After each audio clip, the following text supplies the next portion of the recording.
This is the story we're going to be telling over and over again. In 2010, how we got to win Album of the Year at the Grammys. Thank you. Welcome to MsMojo, and today we're looking at all of Taylor Swift's iconic eras so far. The female artists that I know of have reinvented themselves 20 times more than the male artists. They have to. Debut era.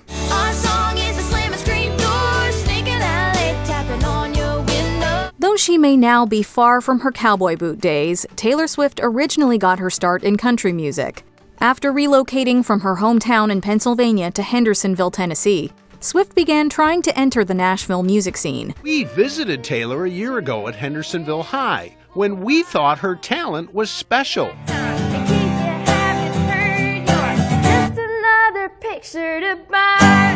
It wasn't long until she was discovered by DreamWorks executive Scott Borchetta while performing at the Bluebird Cafe. Signing with Borchetta's new label, Big Machine Records, Swift quickly got to work on her eponymous debut album. It was heavily influenced by the young artist's love of country greats like Shania Twain and the Chicks.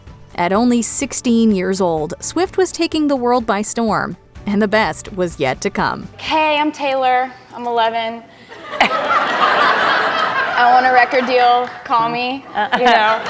And that didn't work, obviously, but it did teach me that I needed to be different. Fearless era. I close my eyes and the flashback starts. I'm standing there. In 2008, the Fearless era entered the scene in a sparkly, fringy celebration of girlhood and adolescence. Remaining in the country genre, Swift explored themes of love, heartbreak, and growing up.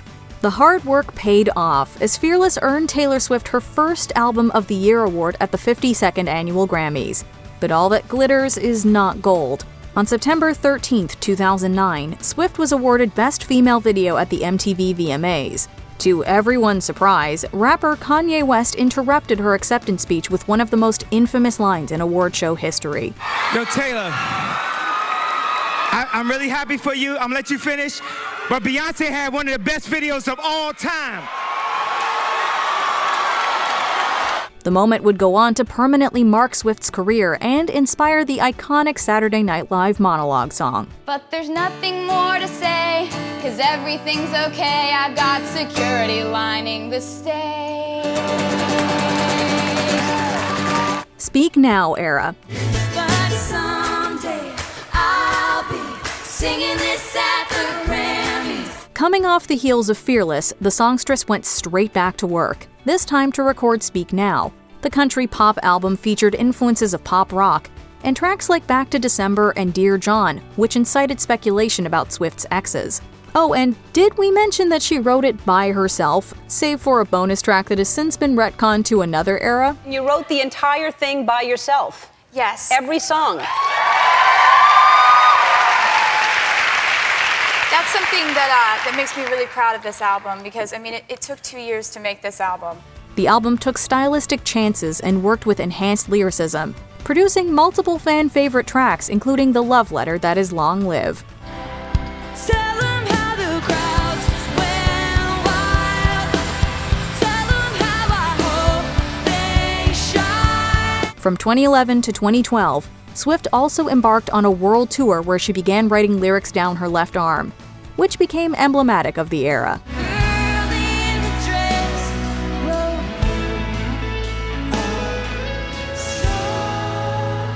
Red era. loving him was red.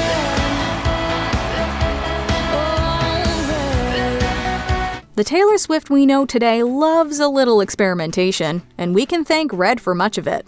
For her fourth album, Swift opted to not restrict herself to one genre. The result was a hybrid of country, rock, and pop that changed the whole game.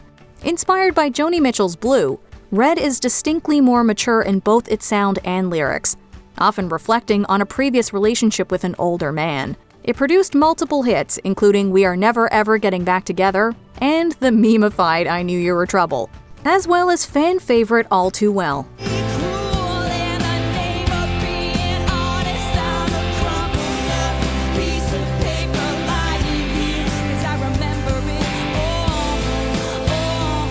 The era was symbolized by things like heart-shaped sunglasses, Swift's signature hairdo, and, of course, a whole lot of red and vulnerability. They were like, we're thinking we're gonna do like maybe bangs, maybe like some extensions. I'm like, you know what?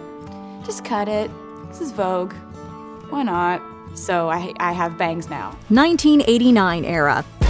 Cherry lips, crystal skies. I could show you incredible things. After the experimentation of red, many wondered if Swift was leaving country behind for good. By early 2014, Swift was single, chopped her long hair, and moved to New York City. Welcome to New York. It's been waiting for you. So it was only fitting that she adopted a new sound, too. Indeed, Swift made the potentially risky move to fully transition to pop. 'Cause baby, I can feel the castle. Out of all the bricks they threw at me. Emulating the sounds of the 1980s, 1989 became an instant commercial success, spurring multiple hits like Blank Space and Bad Blood, and earning Swift another Album of the Year award. Skyrocketing to pop star status, Swift was the moment, but she was unfortunately also at the center of increasingly heavy criticism. Everything from her public feud with Katy Perry, to speculation about her ex Harry Styles, to her so-called squad was scrutinized. Sadly, when it came to a public lashing, the worst was yet to come. There are going to be people along the way who will try to undercut your success or take credit for your accomplishments or your fame. Reputation era. Are you ready for it?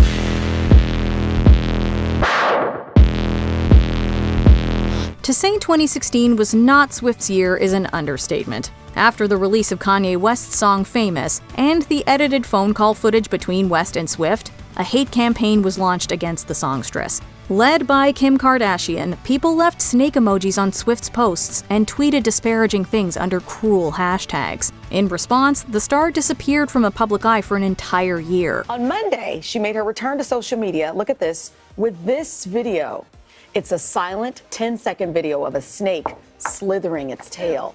No explanation. But in 2017, she returned and dropped Reputation, an experimental electropop album. It is heavily satirical and leaned into how Swift was publicly depicted as the villain in tracks like Look What You Made Me Do. The old Taylor can't come to the phone right now. Why? Oh, 'cause she's dead. It also explored her highly private relationship with actor Joe Alwyn, which began during her hiatus, through deeply intimate love songs like Delicate. The release signaled the end of a different era altogether, too, as Reputation would mark Swift's final album with Big Machine Records. Lover era.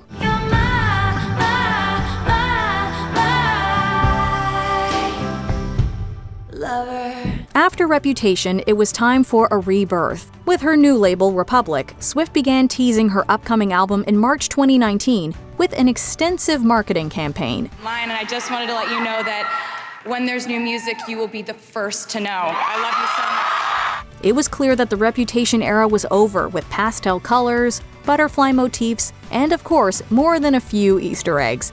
In April, Swift dropped the lead single Me, with a kaleidoscopic music video that hinted at the title of the album. I promise that you'll never find another like me. The era was symbolized by activism, self-empowerment, and radio-ready pop hits produced by Jack Antonoff, among others. Unfortunately, the Lover era was cut short in early 2020 when the pandemic necessitated the cancellation of the Loverfest tour. Ask the traffic lights if it'll be alright. They say I don't know, Folklore era. but I knew you. Playing hide and seek and giving me a weekend's eye. In March 2020, the world went quiet due to the COVID-19 pandemic. With the abrupt hitch in the Lover era, the future of Swift's, eras was on pause. That is, until July, when she took to social media to announce the surprise drop of Folklore. Folklore was a massive departure from her previous sound, experimenting with genres like indie folk, as well as more fictional storytelling. Back when we were still changing for better, one thing was enough. For me, it was enough. Swift worked alongside new collaborators like Aaron Dessner of The National and Justin Vernon, as well as her longtime musical partner Jack Antonoff. In November, Disney Plus released a documentary concert film, recorded at Long Pond Studio, to celebrate the work. Now I'm in exile, seeing you out. I think of seen this film before. In 2021, Folklore was named Album of the Year at the Grammys. But mostly, we just want to thank the fans. You guys met us in this imaginary world that we created, and we can't tell you how honored we are forever. Evermore era. I had a feeling so peculiar that this pain would be forevermore. Thought Swift was done with surprises? Think again. It was barely 5 months after the release of Folklore that she dropped its sister album. After Folklore, Swift continued writing and producing collaboratively with the team, especially Dessner. I saw a lane for my future that it was a real breakthrough moment of excitement and happiness, and I kind of referred to writing these songs as a flotation device because obviously this year is hell on earth for everyone. The result ultimately became Evermore, which also brought in new collaborators like Haim, another cottagecore album with a folky sound. This one was sonically and lyrically a bit more despondent than its predecessor. It notably produced one of the artist's most cathartic tracks, Champagne Problems, as well as the lead single Willow. Life was a willow and it bent right to your wind. But I come back stronger than a 90s trend. Evermore was given less pomp and circumstance than its sister, prompting fans to dub it a forgotten album, something Swift denounced on the opening night of the Eras Tour in 2023. Your heart was glass, I dropped it, champagne problem. Re-recordings era. Time won't fly, it's like I'm paralyzed by it. I'd like to be my old self again. In the midst of all this, Swift entered a new mini-era, or what you might call an Eras era. In 2019, she entered a master's dispute with her former label over the ownership of her first 6 albums after Scooter Braun purchased Big Machine Records. I made it very clear that I wanted to be able to buy my music. That opportunity was not given to me, and it was sold to somebody else. And so I just figured I was the one who made this music first. I can just make it again. After much friction, Swift ultimately heeded Kelly Clarkson's advice, which was to re-record her stolen albums. The re-recordings officially kicked off in April 2021 with the release of Fearless, followed by Red, Speak Now, and 1989. Each album has been appended by Taylor's version and received vault tracks, aka previously unreleased tracks. The re-recordings have been a fun way for Swifties to revisit old eras, but most importantly represent the importance of owning one's own work. And let me just say that the definition of the toxic male privilege in our industry is people saying, but he's always been nice to me, when I'm raising valid concerns about artists and their rights to own their music. Midnight's era. Meet me at midnight.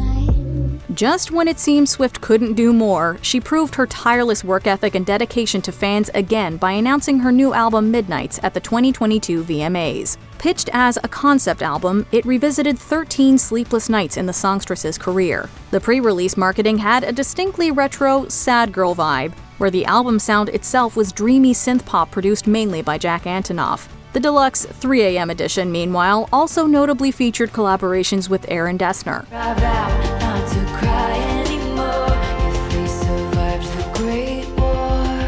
The vulnerable, tongue-in-cheek anti-hero led the release, followed up by Bejeweled and Lavender Haze, each with its own Easter egg-filled music video. It's me. Hi, I'm the problem, it's me. We can't forget to mention hits like Karma and You're On Your Own Kid either. It was also during the Midnights era that Swift kicked off the record-breaking Eras Tour, a 3.5-hour celebration of her career to date. So you've put out like 5 albums that you haven't done tours for, so what's your plan? Like, what are you gonna do? You're gonna just like do a show with like all the albums in it, and it'll be like, what? It'll be like a 3.5-hour long show? Plus, this was the album that earned her a historic 4th Album of the Year Grammy. Before we continue, be sure to subscribe to our channel and ring the bell to get notified about our latest videos. You have the option to be notified for occasional videos or all of them. If you're on your phone, make sure you go into your settings and switch on notifications. The Tortured Poets Department era. You left your typewriter in my apartment, straight from the Tortured Poets Department. With 10 albums and 4 re-recordings under her belt, it's easy to assume Swift is slowing down. Not yet. Till nobody noticed my new aesthetic. At the 66th Grammy Awards, Swift hinted something was coming with a coded message on her website. That night, she announced her 11th album, The Tortured Poets Department, with a cryptic peace sign. Telling you a secret that I've been keeping from you for the last 2 years, which is that my brand new album comes out April 19th. At midnight on April 19th, fans received the new 16-track synth-pop album. But that wasn't all. At 2 a.m., Swift surprise dropped The Anthology, which included another 15 tracks with a closer sound to Folklore and Evermore. Do I have to speak to about if they can redo the prophecy? The lead single, Fortnight, features Post Malone and received a music video with Ethan Hawke and Josh Charles from the Dead Poets Society. I touched you for only a fortnight. We don't know where this era will take us, but we're excited to follow our chairman into the fray. Which Taylor Swift era is your absolute favorite? If you can pick just one, let us know what it is in the comments. Just believe I'm still bejeweled when I walk in the room. I can still make the whole place shimmer. Do you agree with our picks? Check out this other recent clip from MsMojo. And be sure to subscribe and ring the bell to be notified about our latest videos.